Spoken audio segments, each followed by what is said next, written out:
So in this example, we're given 2 points, A and B, and we're given the length of the vector in between them, and we're asked to find the possible values for x here. So I think it's going to be easier if we start with a diagram of our vector coordinates, y and x.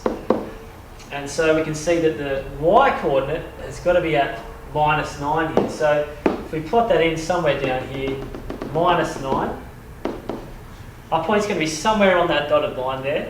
And 2, 6, well, we know definitely where that is. -2, 6 is going to be up here somewhere.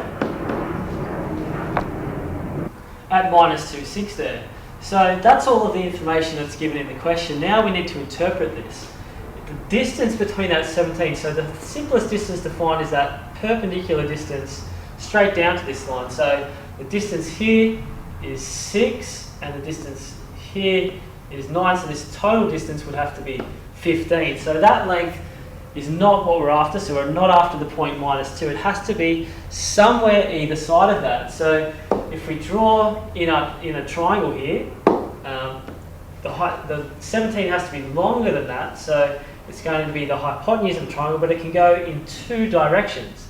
So this length here, 17, this length here, 17, and what we're trying to find is the x values at these 2 points here that give this a length of 17.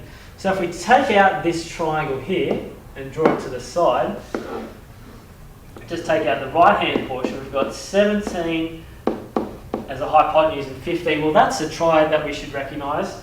We can see that the side length here must be 8.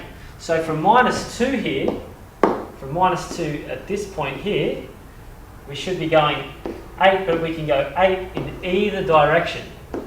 So if we go 8 in this direction, we would get to, what's that be, 6, and subtracting 8 here, -10. So those are our 2 values of x that when we plot them here on our number line, this point here would be 6 minus 9, so 6 here.